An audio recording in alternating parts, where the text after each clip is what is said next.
So I got this incense that is pretty amazing. Shang-ri-la. It smells so good. I actually got the, my favorite incense is by Fred Souls. I don't know how it's pronounced, but I decided to go to a nearby spiritual shop because I needed matches. And of course I ended up getting a few more things to aid in the purification process and meditation that I need to do to get more grounded. Realize that I'm almost always ungrounded in public due to fight or flight response. So it's a constant reprocessing of seeing things differently. The most important thing is to see things from a higher perspective in every interaction. So if someone is busy or seems to show you a side that you don't want to see, there is an interpretation process that goes on in our minds. And the reason why in the past I was very, very much like this in the past, where I took things the wrong way and interpreted things very differently from what they were supposed to mean. And in order not to do that, there is a separation of ego that needs to take place. Now, they always talk about in all those spiritual modalities and different teachings that the ego is bad, the ego is evil, but it's not necessarily so. The ego is important in the case of accumulating physical security, right? But the thing is, there's an integration that needs to take place for a lot of people. Instead of simply focusing on the physical, material accumulation of things, you want to feel within the body where energy might be stagnant. So this is for people that are well versed in the chakra system. You'll know what area in the body you need to work on. So a lot of times for me, and for a lot of people that are in the spiritual community, a lot of the energy stays in the crown chakra. Or a lot of times people are addicted to being in the crown chakra as opposed to getting back into the body. And every day it's a process of getting back into the body, back into alignment. And you can't get into alignment if you're watching technology, if you are constantly processing things in the brain. The way to get into alignment is through breathing. So it's funny, the place I went to is called Breathe. Like, I loved him so much that I would honestly,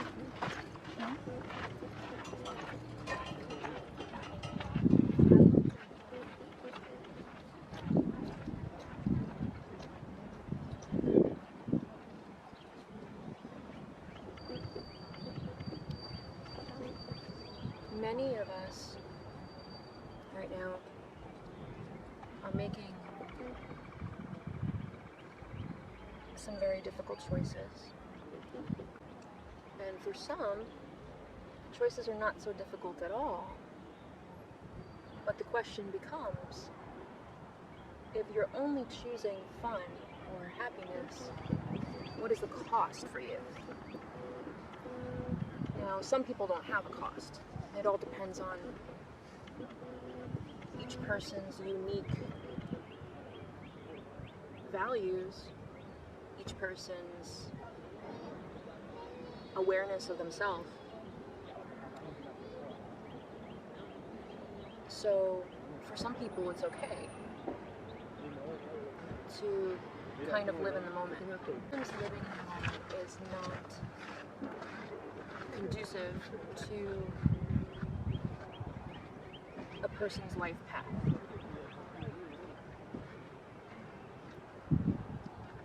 Sometimes, and for some people it is.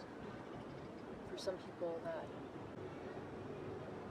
that impulsivity and the actions and consequences are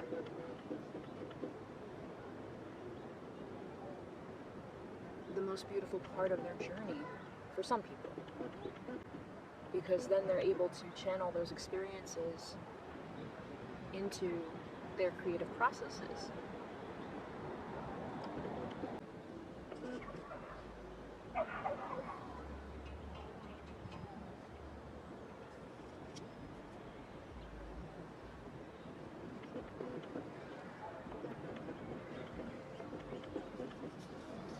And I think you can tell, you can discern. You can discern which path to take depending on your own current alignment. So if your alignment is in order, you'll know exactly what to do. So how do you get the alignments in order? And I've spoken about this in a lot of the past readings I used to do. How the first 3 chakras are the key to moving into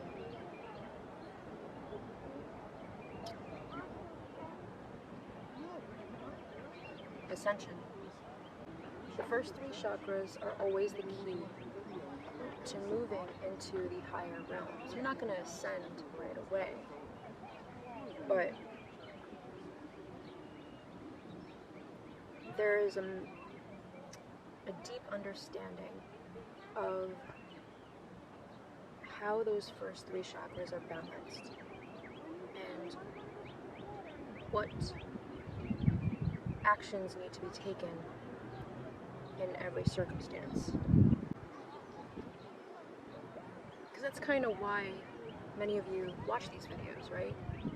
The whole reason is to find out what your next step should be, and sometimes it's a matter of confirmation for some people. Some people want the confirmation that what they're doing is right or not. But that's the most beautiful thing about life, is that whatever you're doing is still going to lead you where you want to go. Whatever you're doing can lead you to where you want to go. But how do you know where you want to go? And at the same time, even if you know where you want to go or what you want to do,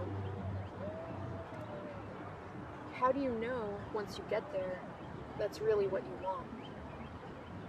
How do you know once you are with that person or have that person, it's really going to be right for you? Or how do you know you're going to be happy?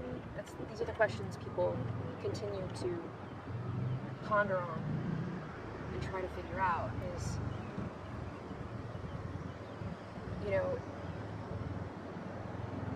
is this the right thing or not?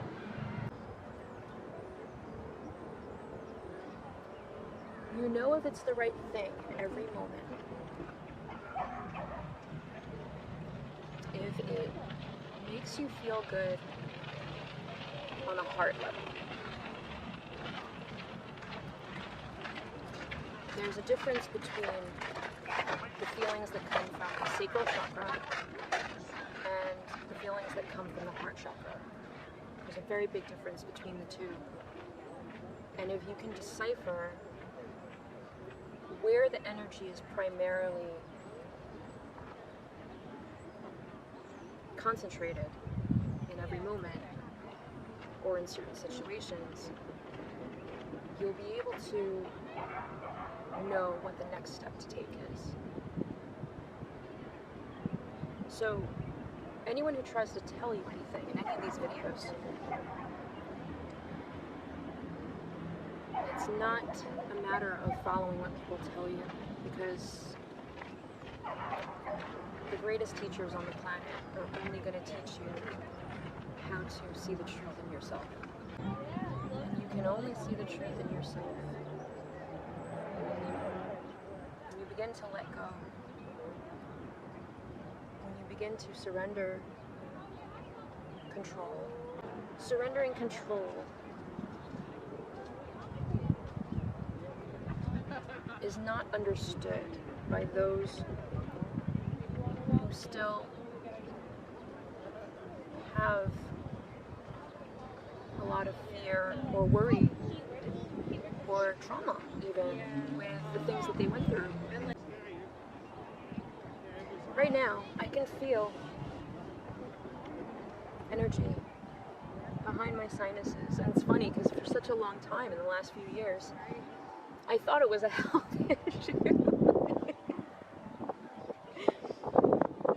Now I know it's spirit. It's energy from my own thoughts. It's the energy that I produce. It's a combination of a lot of things, and it's a need to also let go, to cry, to release. So I'm gonna get there. I'm not there yet at this stage in the day. I just felt like I had to talk about this stuff because I feel like the frequency I'm at right now before I do that clearing might actually be important for some people. Because it seems like when I do that clearing, I can only reach a certain frequency. Because our frequency shifts according to our beliefs, our thoughts, all of that stuff, right? And people will say, oh, like, ascension this, ascension that, but you're constantly going back and forth. And a lot of people don't realize that. It's like, you are only gonna stay in one point if you're not human.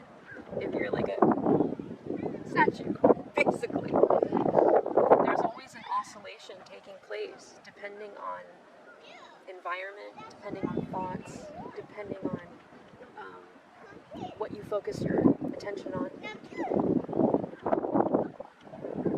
and depending on how much you surrender. Because surrender is the key, because then you're allowing the energies to move through you, and you're also allowing what I mean by that, and I want the people that are more religious or have grown up religious and are scared of that concept have to realize that there's always energies everywhere. And it's really a person's fears about whatever they focus on that manifest according to their beliefs. So, your etheric body changes all the time. The etheric body is made up of your beliefs about things over the years, accumulated over a certain period of time. Many times when you're free, when you feel free, people are not going to like that, because sometimes people are not going to like that, and that's okay. The people that do resonate with your liberation and with your sense of freedom are are going to automatically gravitate to you. And the people who are still on their path, wherever it may be. Hi! So cute.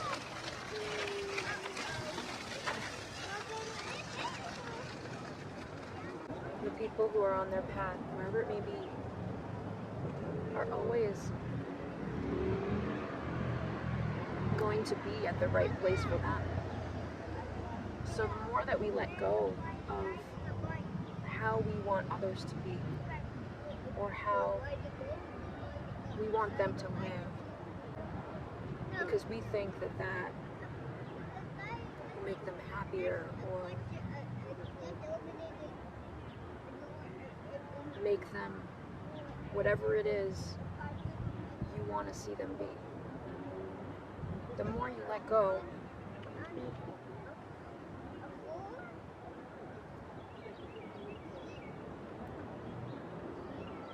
and surrender, the more control you actually have. Because what happens is, energetically, when people try to control things that are on their journey, that need to learn,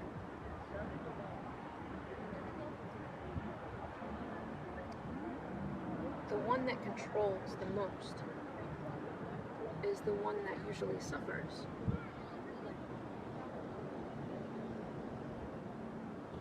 And that's why the process of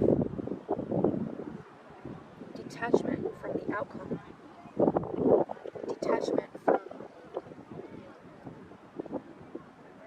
the expectations of a specific outcome, and focusing on your inner wisdom and your own personal transformation. That is what's going to give you the key to the kingdom, the keys to everything that you've ever wanted. And it's funny because when I say that, the best way to interpret that is the things that you've ever wanted, all the things that you ever wanted, are often things that you don't even know. They're often things that you don't even realize you wanted until you've chosen the path of ease, the path of least resistance, the path of harmony.